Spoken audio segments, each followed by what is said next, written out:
সুধীবৃন্দু আসসালামু আলাইকুম। আজকের যে বিষয়টা আমি উপস্থাপনা করতেছি সেটা হলো আপনার খারিজ। জমির খারিজটা আপনি কিভাবে করবেন।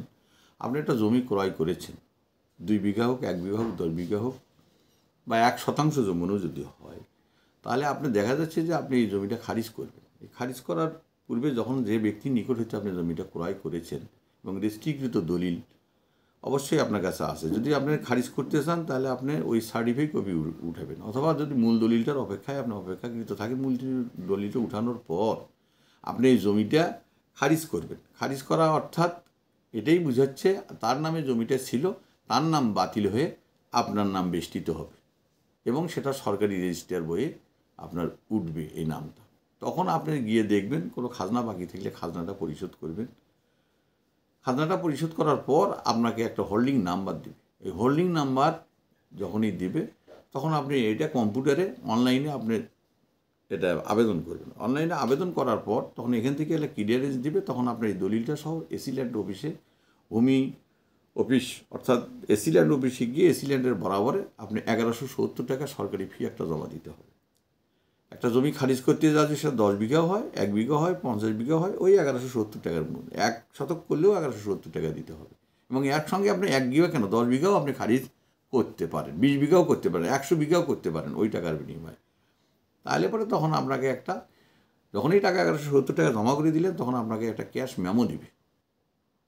আপনি যে খারিজ করতেছেন সেটার কারণে একটা কস্ট ফি নিল সরকার, তখন ওটার বলে আপনার জমিটা তখন আপনাকে বলবে, তখন আপনি আপনার আইডি কার্ড এবং যার নিকট হইতে নিয়েছেন তার আইডি কার্ড অর্থাৎ স্মার্ট কার্ড যেটা আর কি বলা হয়, এনআইডি কার্ড, এবং তার ছবি সহ আপনি ওখানে দিয়ে দিবেন।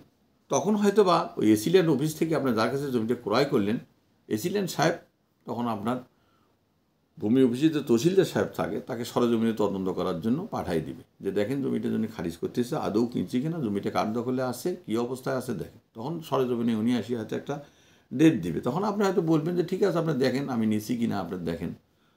তখন বলবে যে এরকম সমস্যা, হ্যাঁ আমি টাকাটা দিয়ে দিচ্ছি, জমিটা তাকে অলরেডি দিয়ে বিক্রয় করে দিয়ে দিচ্ছি, আপনারা তাকে খারিজ করে দিতে পারেন, তার কোনো আপত্তি থাকবে না। আর যখনই তার আপত্তি হবে, আপত্তি যদিও সে দেয়, কিন্তু দেখা যাবে যে যদি সে এসি ল্যান্ড অফিসে আপত্তিকর কোনো দিয়ে থাকি থাকে, আপনার এগেনস্টে দরখাস্ত দিয়ে থাকে, কিন্তু সেটা অগ্রাহ্য বলে বাতিল হইবে, কেননা আপনার জমি পেপারস রাইট আপনি খারিজ করতে পারবেন, তাতে কোনো সন্দেহ নেই। তখন এটা আপনাকে তহসিলদার সাহেব বা এসি ল্যান্ড সাহেব আপনাকে এটা সব বিষয় দেখবে, দেখানোর পর ওই তহসিলদার সাহেব আপনার যে রিপোর্টটা দেবে, রিপোর্টটাও সে পর্যবেক্ষণ করে দেখবে, দেখার পরে এটা আবার তহসিল অফিসে আপনার পাঠাই দিবে। তহসিল অফিসে যখন পাঠাই দিবে তখন ওখান থেকে আবার আপনাকে গাইবান্ধা একটু এসি ল্যান্ড অফিসে যাইতে হবে, যাওয়ার পরে তখন আপনার হ্যান্ডলে সবই ঠিক আছে, বর্তমান বিআরএস খতিয়ান ঠিক আছে এবং আরএস খতিয়ান ঠিক আছে বা সিএস খতিয়ান ঠিক আছে, তখন আপনার গাইবান্ধায় গিয়ে তখন আপনার নামটা,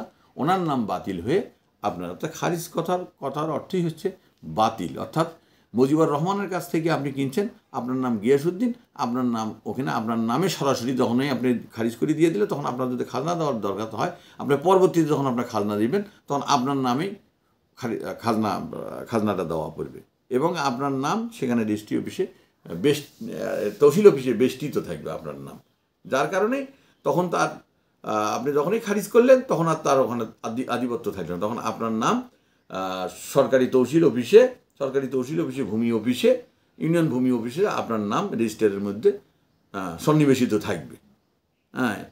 আর আমাদের এটা সম্বন্ধে বিস্তারিত বিষয় যদি আপনি জানতে চান তাহলে পরে আমাদের সঙ্গে আপনি যোগাযোগ করবেন, তাহলে আপনি এই বিষয়ে আমরা বিস্তারিত বিষয় বললাম এবং আরও আপনাকে এই বিষয়ে কিছু এ সম্বন্ধে কিছু বলা যাবে, এতে কোনো সন্দেহ নাই। এই বলে আমাদের এখানে নাম্বার দেওয়া থাকবে, আমাদের হোয়াটসঅ্যাপ নাম্বার দেওয়া থাকবে, এই নাম্বারে আপনারা যোগাযোগ করবেন। এই নাম্বারে যোগাযোগ করলে আপনার বিস্তারিত বিষয় আমার মাধ্যমে আপনি সব কিছু অবগত হতে পারবেন। এই বলে আমি শেষ করছি। আসসালামু আলাইকুম।